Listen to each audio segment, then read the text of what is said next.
Alright, what's going on, guys? Gdoggcasey here with another Path of Exile video. We're going to continue where we left off here, as we are going to be doing this optional quest here called the Dweller of the Deep. So, quite a bit has changed. Well, not necessarily changed, but basically between now, or since the last episode I recorded and now, I've actually played a significant amount more of the game and have a little bit more of an idea of what I should be doing, at least a little bit. There's still quite a bit that I don't understand, obviously, and I'm going to need to experience in order to start to learn. But basically, I'm essentially like 20 minutes away from being finished the game on normal difficulty. So you can consider that before, when I first started this series, I was about halfway through Act 2. But I basically had a couple days where I was able to focus quite heavily on the game.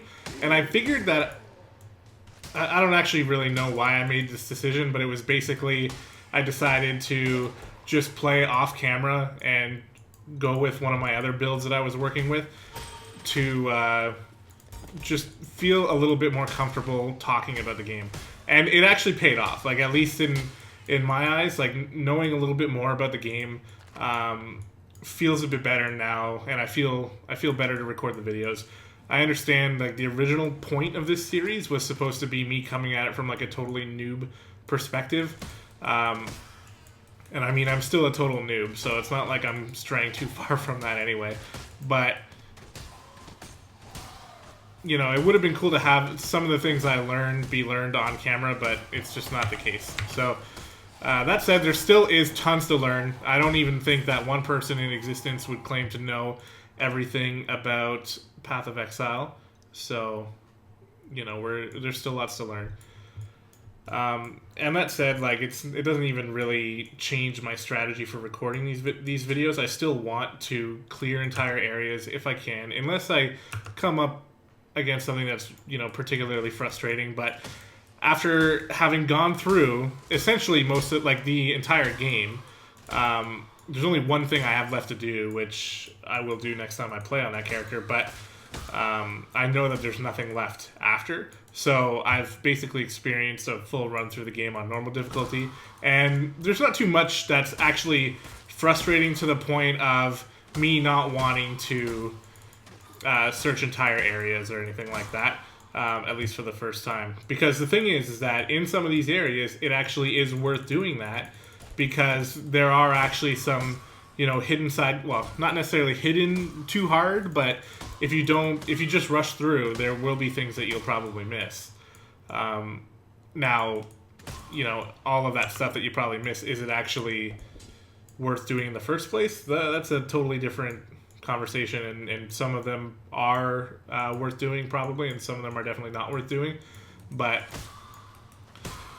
I'm not at a level to be able to know that right off the top of my head. You know, is this quest worth doing? I'd have to look it up, and I'm not doing that. So again, for this first playthrough, we are just going to continue with exploring every zone, trying to fight all the bosses, finding all the little you know, the speech totems or whatever you want to call them, and you know, learning the lore and the story is kind of the main focus of this run. But then once we move into the second difficulty, that's when I'll start actually trying to run through the game how a more experienced player would, trying not to waste time exploring entire zones and stuff like that. And of course I'll probably screw it up here and there, but you know, I feel like the best way to actually achieve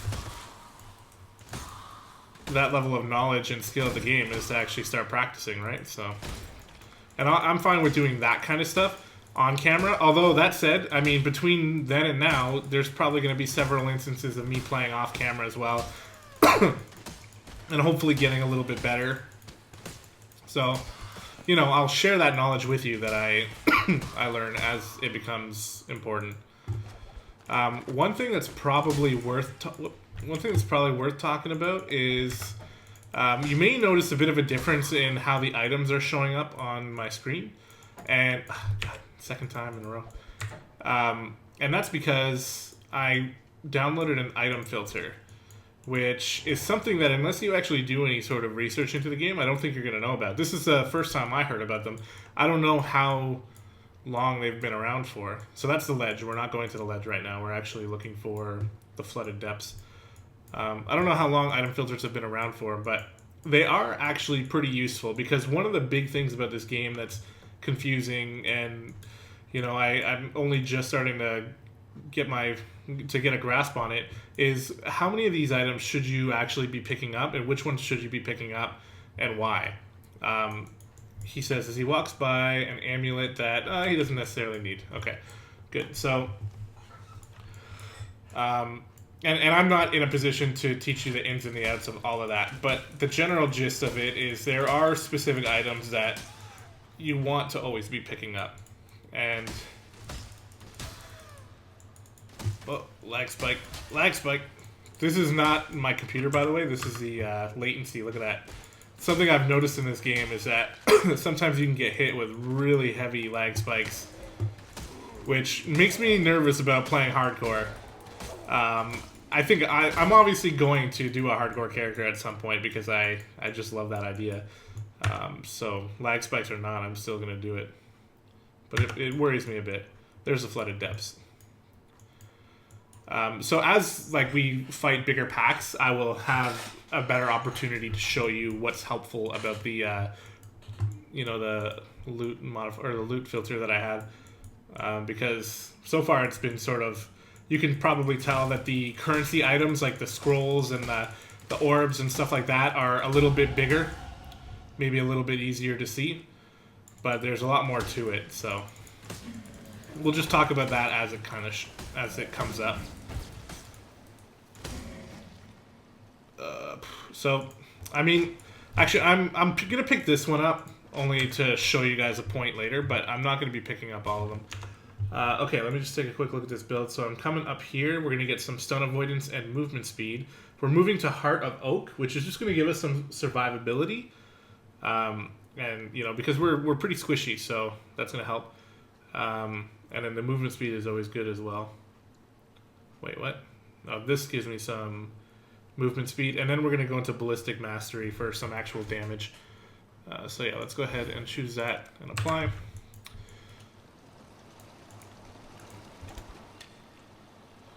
Don't need any of that. I kind of forget where I was actually right there. I think I was just finishing off the conversation about the loot filter.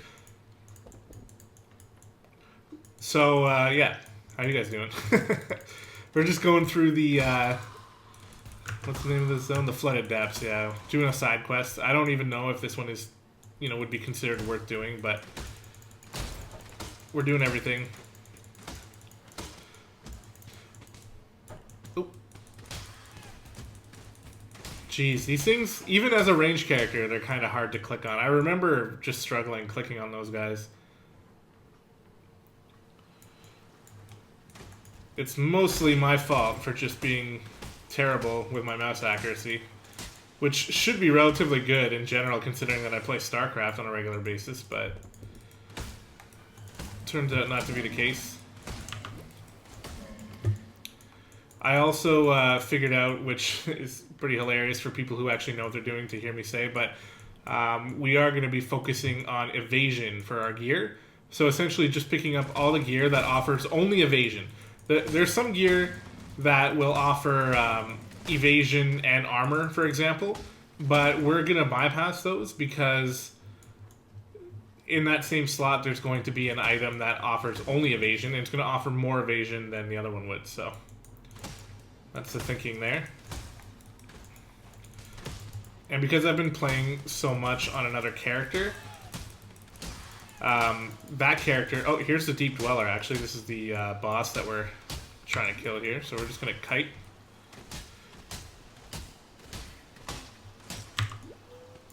We knocked its shell off. Be cool if I can just AoE these guys down. Ice Arrow is not really... I mean, it's good. It feels powerful. Is it Ice Arrow? Ice Shot. Pick up that. Pick up the bow. Because I've been playing so much on the other character, I've been stockpiling just, well, I say a ton of currency. It's really not that much for people who have been playing for a long time, but it significantly boosted my stock. So I don't have to really worry too much about picking up every about picking up every single, you know, rare item so that I can sell it. Let's run out of here. There we go. It's a little bit dangerous. We don't have solid AoE right now, so this stuff can pose a threat, but it looks like we got through it. And look at all the loot that drops. So this type of thing is worth doing, I think, anyway, because of all the loot that it drops. And you can see them standing out because of the loot filter. The loot filter makes things that don't matter to me at all much smaller, and things that might be a bit better larger.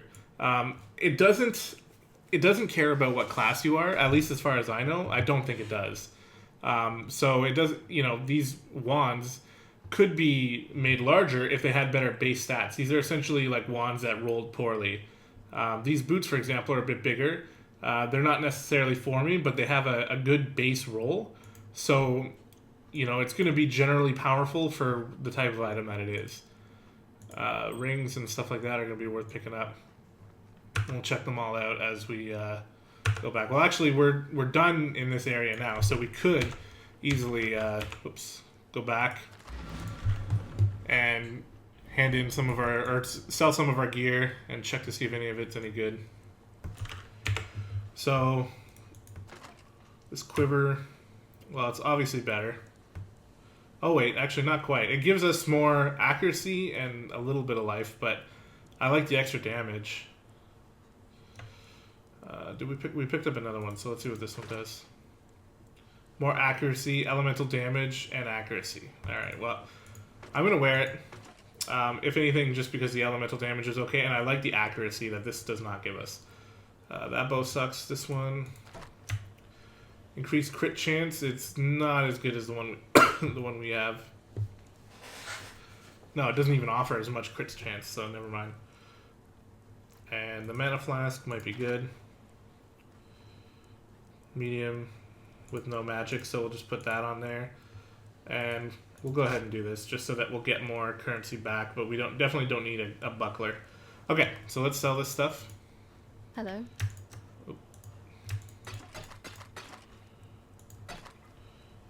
The iron ring might be good. Get rid of that, that, and that. Let me check the iron ring really quick. Extra evasion. See, that's not bad. Some people would say that the life is better, but I don't know. I feel like I can kite well enough to, and especially with the extra damage, I can kite well enough to get more use out of the damage than anything else. Alright, then we're going to move to our stash, which might look significantly more busy than it did last time you guys saw it. That's just, you know, me picking everything up. The good news, too, is that I have a bunch of the skill gems already. I don't think I have... Do I have lightning arrow? Because that's the one that I wanted to go with. I actually don't have lightning arrow, which is pretty funny. But we'll get it later anyway. Okay, we don't want to spend too much time here. We do have some people to talk to, though. You managed to kill a granddaddy crab. Pity you couldn't lug it out of the caves for us. Could have made quite the chowder out of it. No matter.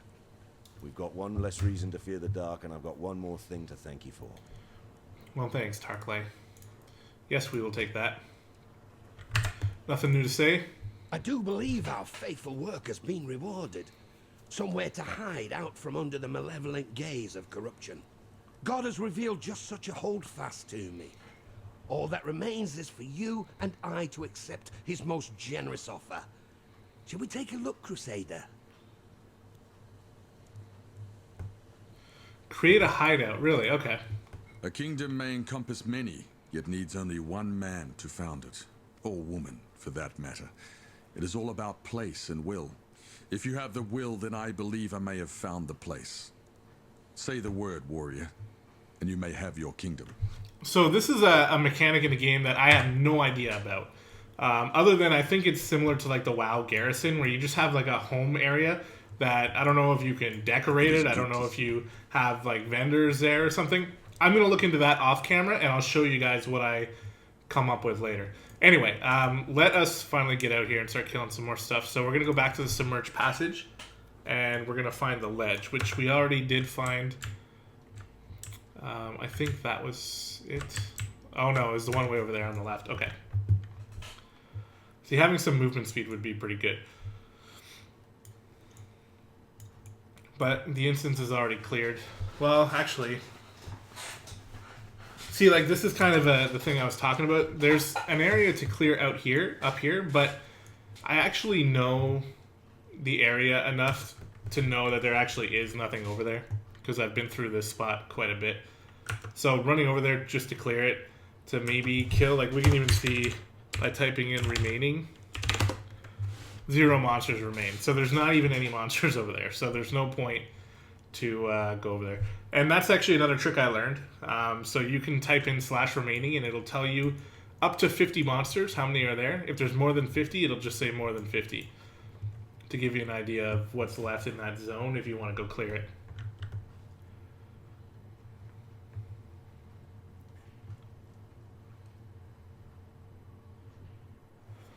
Alright, so here we are on the ledge. And this is a zone just built to get you from one point to another. And I like it, actually. Whoops, I should not have done that when I did. Because now looking back, this area does not seem the greatest area to kite enemies on. Not quite a lot of room. Whoop.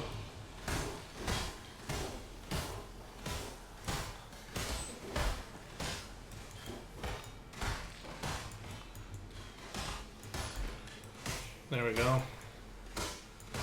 That was an okay haul. Yeah, it was alright. Nothing too important to pick up here. I don't even care about the Greaves. No skills, so we'll just leave them there. Oh, here's something. See this corroded tower shield? It's got a little bit of a border around it. That means that there's something special about this, and it's that if we look at the sockets, they're one of each color and they're linked. So that means that this shield, it's called a chromatic item. And when we turn that into a vendor, they will give us a chromatic orb back for that. So the item filter or the loot filter makes those stand out a little bit so they're easier to see. And they definitely are worth picking up because I've seen a little bit into what the late game looks like, and crafting items in the late game, you could need like 100 chromatic orbs just to get exactly what you're looking for. So it's worth it to stockpile them now. That includes like orbs of augmentation and all the other currency items. Some of them you might not use, but there's definitely some that you will use a lot.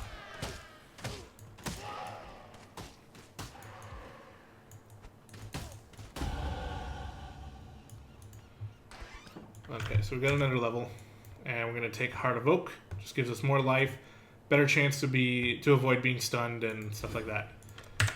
So pretty good.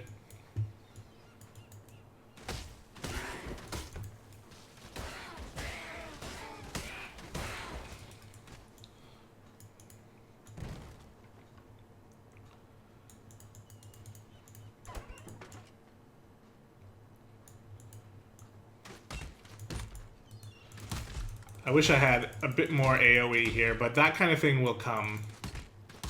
We will eventually get the skill that we're looking for, and it's going to be worth the wait. And you know, going through without it for now, it's not like I'm having trouble with these enemies, you know? It's just that it takes a little bit longer. Boom, the big silver coin. And a large mana flask as well. I only have medium flasks. Alright, let's take a quick look at this flask. I mean, it's better, so we'll take it. And the silver coin we use with one of the NPCs in town. I can't quite remember her exact name right now, but when we give her a silver coin, she will activate a prophecy for us. And they're kind of confusing what prophecies are. I do have a general idea of what they're for, though, or what they are. They're essentially like, imagine like a side quest, but instead of it being like her asking you to do something, it's her telling you that something's going to happen. And essentially, usually what I've run into is that it's just like a rare pack of mobs that will spawn in a zone, and you have to kill them. And you don't necessarily get experience for beating the prophecy or anything for beating the prophecies, I don't think.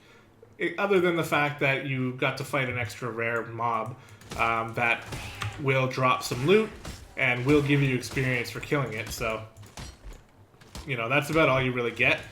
I'm not exactly sure what the point of completing them all, like if it's worth it to go out of your way to complete them all or not. I'm imagining that it is worth it. Oh, I said I was going to read those, eh? Shit. So, I'm going to do my best to read all of these, but sometimes my autopilot might kick in and I might just forget. Hopefully I won't forget too many of them. The earth of Rayclast rejects the dead. The black spirit of storm and dream now reaches into the ground and raises up our slain imperial foes. It leads the fallen from their graves and drives them to fight us beyond the end, rotted tooth and jagged nail. Our own remembered have joined their cursed ranks.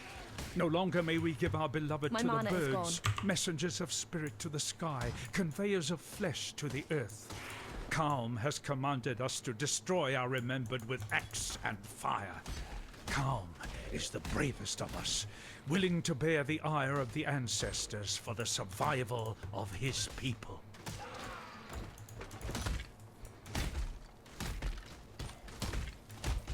So I actually do recognize the name that guy was talking about, Calm, from my initial playthrough of the game. My initial playthrough, by the way, I skipped everything. I did not read anything because I was just sort of rushing. Mostly because I knew I was going to go through it on this character, so, but also because I just wanted to get through the game. But I do recognize that name as someone we'll meet in the future.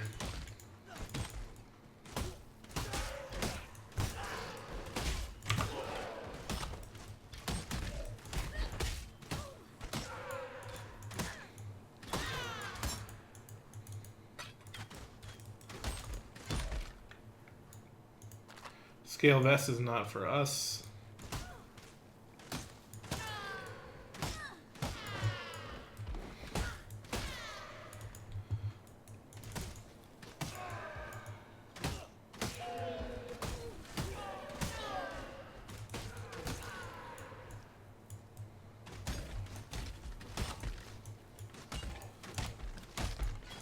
It does feel pretty good to pick off these enemies from afar. I didn't even mention the build I went with for my first playthrough off camera is actually the Firestorm Witch that seems to be very popular when you're searching for like beginner builds and stuff like that. And I saw a video on it and I just thought it looked awesome. It's basically like gigantic AoE firestorm coming down, and you have some zombie minions to sort of soak up the damage for you. And it's very effective, and I'm having a blast with it. And then there's another character that I have that's about level 22 or so. That's like a two-handed marauder, two-handed weapon marauder, which is fun in its own right as well. And I really noticed that, like, obviously it feels different when you're playing like an archer or a mage or a big two-handed warrior. But in video games, like, you'll notice that it doesn't really matter what class you're playing most of the time. You're still kind of doing the same thing, and yeah, there's some small difference in gameplay style, but I'm noticing that in this game it feels very different. All the different races, or not races, sorry, but all the different play styles you can build towards, and they all feel good so far. Everyone I've tried, I've enjoyed. So I also have a dual wielding shadow that is supposed to be built on like fast attack speed and Flicker Strike, which I haven't got Flicker Strike yet, so I can't really comment on it, but I imagine it's going to be fun. And you guys will probably get a look at these characters. You know, if Path of Exile does okay on the channel and you guys enjoy it, then you probably will get a look at some of these other characters, particularly the Firestorm Witch that I would love to show off. We don't need a tribal club. Yeah, we don't really need any of this. You know what? It's good habit to pick it up and trade it because we'll get good stuff back for it. As the prey grows more fierce, so must the huntress. Definitely feels good to be leveling up. I did not mean to pick up that bow.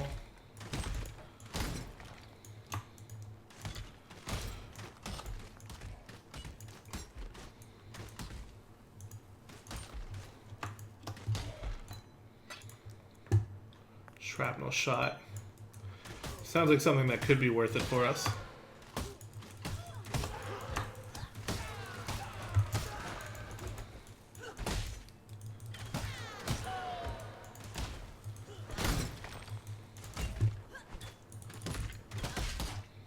I kind of wish I had some sort of stun or something, maybe like a Frost Nova or a trap that would slow them. I'm sure there's something like that, so that when they get close to me, I can stun them in place and kite them.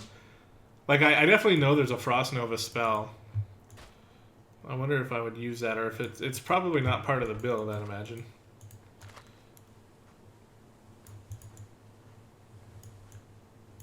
Okay, so we're getting close to the end here. Here's the climb.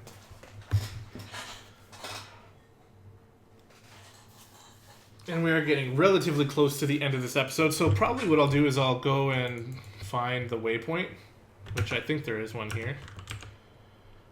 I'm almost positive there is. If not, we'll go to the next waypoint. Here's what I would imagine is another nod to Diablo. Diablo 2, famous for its goatmen. Although, if I'm wrong about that, maybe these guys come from a different sort of not culture, but you know what I mean. There might be people who use goatmen in lore for things other than Diablo. I don't know about.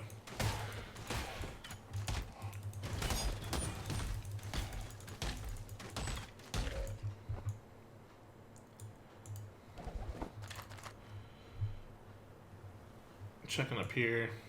Oh, there's a breach over here. There's some champion enemies.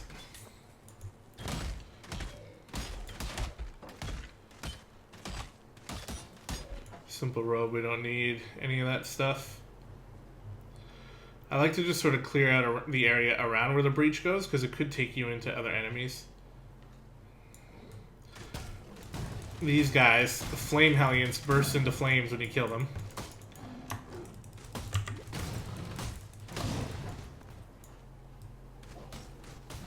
Okay, should be good to do this breach now.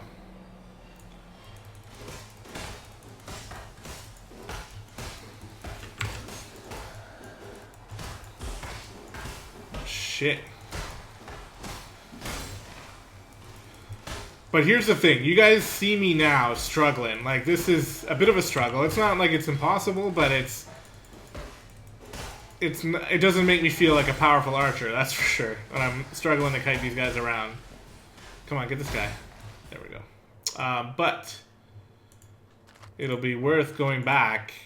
You know, once I gain a few levels here and I start getting some of the skills that I'm looking for, we'll come back and we'll see exactly how tough that type of thing actually is.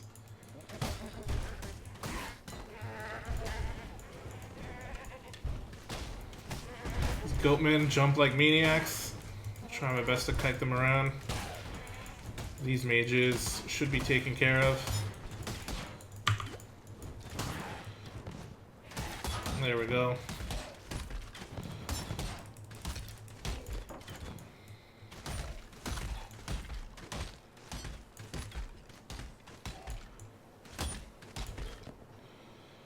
Goat's horn, I don't need. Haven't really found too much for me.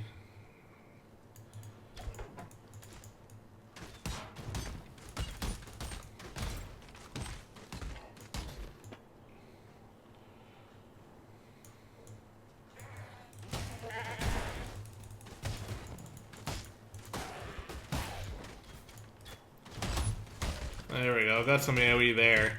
When the enemies are clumped, our ice shot does okay, but...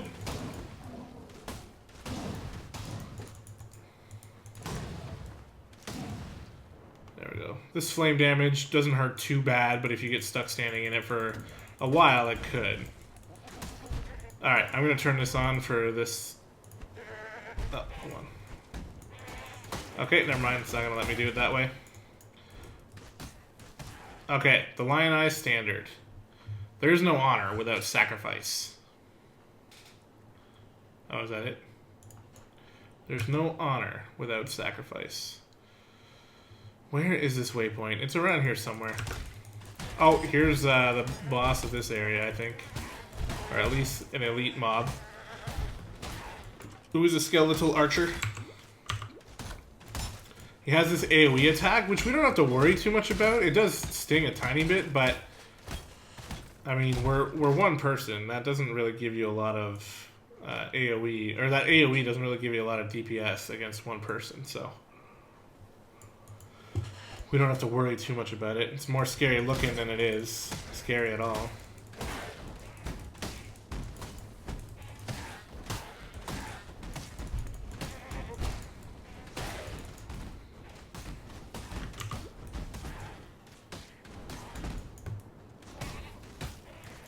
I'm hoping if I hit the one in the middle that everyone will take damage, but that's not the case.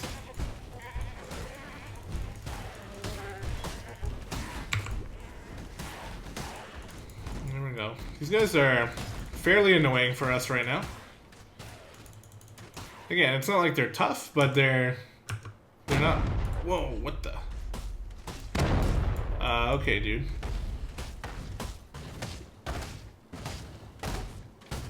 I mean, this kind of takes, like, the immersion out of it when you're just, like, standing right in his face, just shooting arrows into his nose, but...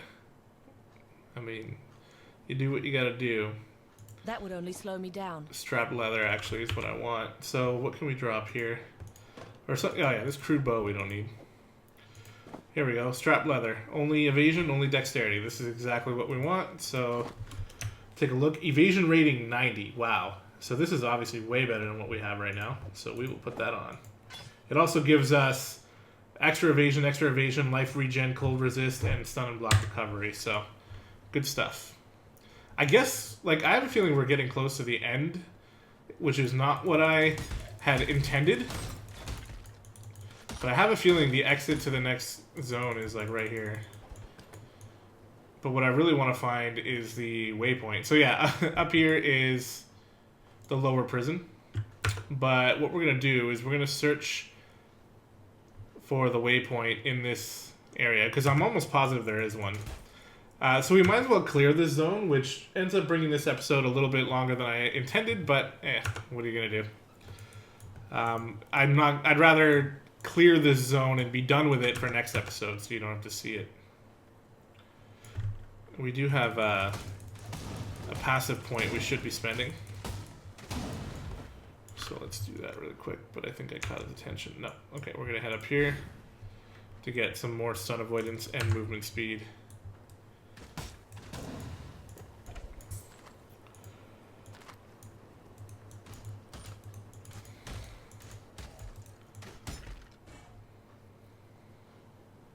There's the waypoint. Okay, so, yeah, I mean, look at this. Like, we've basically covered the entire zone, except for just up there. Let's see. That would only slow me down. 7 monsters remaining. You know what? They're fine. We're going to come up here. We're going to grab this waypoint. And in the next episode, we will go through some of this zone a little bit more just to go to the prison. But we'll head right there. We won't have to clear the entire zone. Let's just check our gear and stuff here once we load in. See if there's anything that needs to be changed.